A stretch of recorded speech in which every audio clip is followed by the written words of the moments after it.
Well, obviously, let's give a ton of credit where credit is due. That is an absolutely outstanding team, extremely well coached. They've got tremendous balance. Um, and they took a really good punch from us and still got us. I think that's a team that's got a chance to make a legit run here and go deep into this thing, especially when they've got all parts working together like they do normally.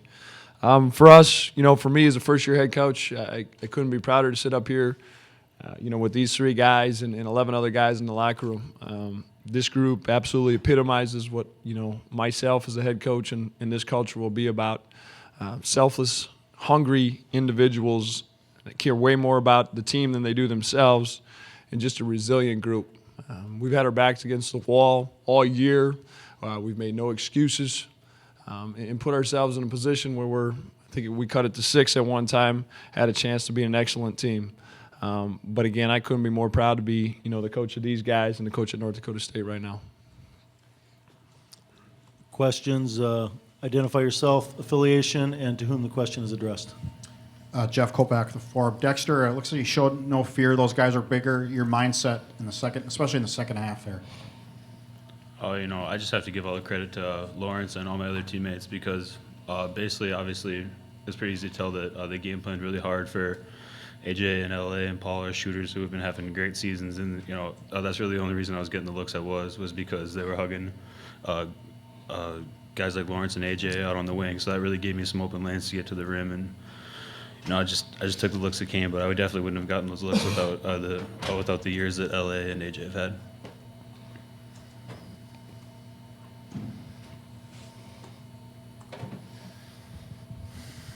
Paul, can you talk about the second half and the rally there and what keyed it? I think we just came out a lot more aggressive. In the first half, they kind of beat us.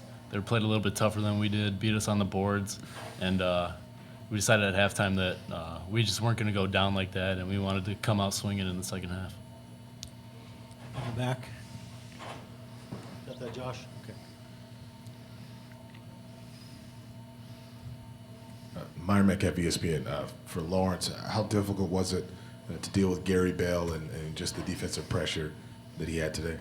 He's probably one of the top defenders in the nation. He was honestly, if you ask him, he probably could tell you what I had for breakfast this morning. If you ask me, but give all credit to him. I kind of took the licks that I had. They were tough, but like I say, he's probably one of the top defenders in the nation.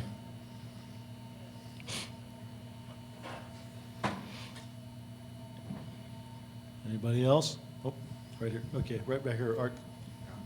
Art Teal, Sports Press Northwest. Dexter, what was it like in the second half for you? I noticed you gesturing to the crowd. You were really amped, it seemed like, as your run went on. Honestly, it was just a little blurry, really. I told Coach Hendo, our post coach, that's how we practice it, right? Trip on a guy's foot and fade away and bank it in. So, it's just, sometimes you got to keep it going. I took some looks that I probably wouldn't regularly take, but I was hitting. So, but like I said, I wouldn't have gotten those looks without all the pressure they were applying to our wings. So, I just had to take it as it came.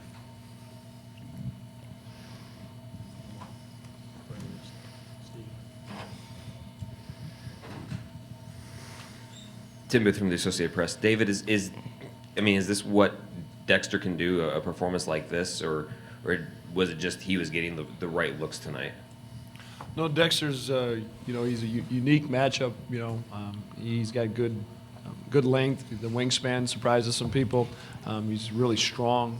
But, obviously what he was able to do tonight is go off the bounce, and that's different for a lot of fives guarding him.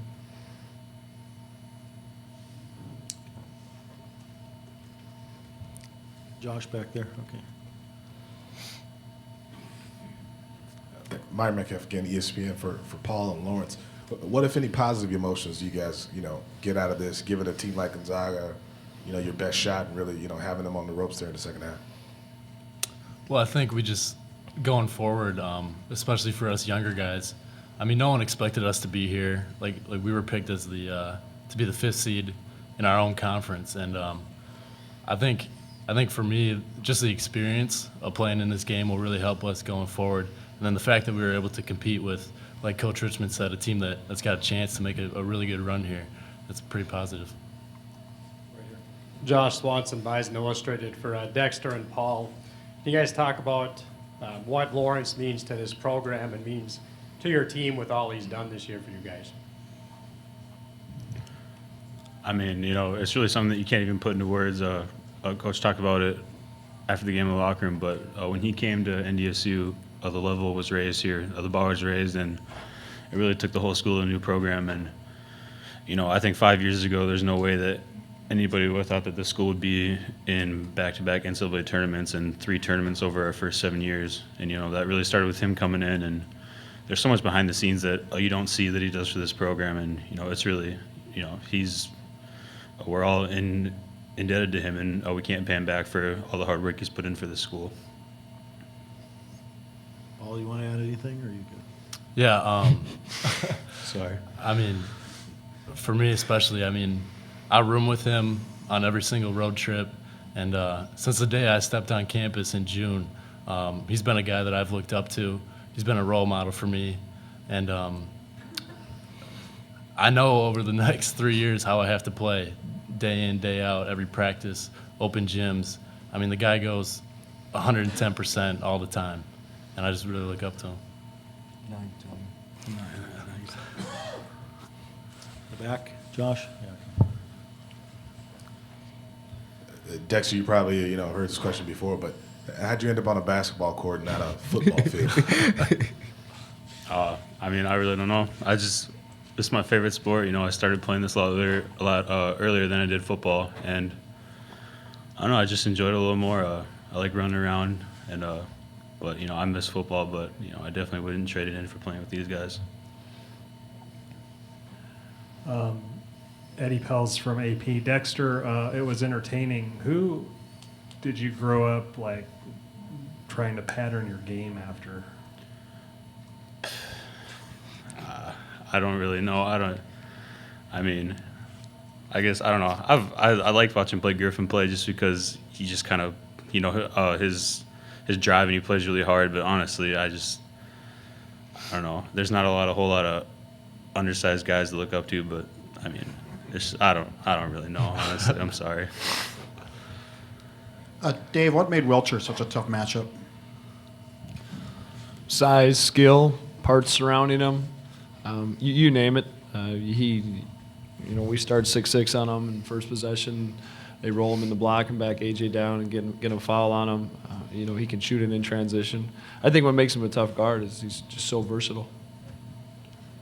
Mike McFeely from KFGO. Dave, Pangos was fairly quiet most of the game, and then right when it mattered most, he nailed the 3, got fouled by Dexter, and then another one later. Just expand on that a little bit too. Yeah, I really thought that was the key. To me, he's the engine that makes them go, and he just, lays in the weeds, takes care of the ball, makes the right pass, and then when he needs to make big shots, he makes big shots. And I mean, he's the ultimate team guy. He's a winner.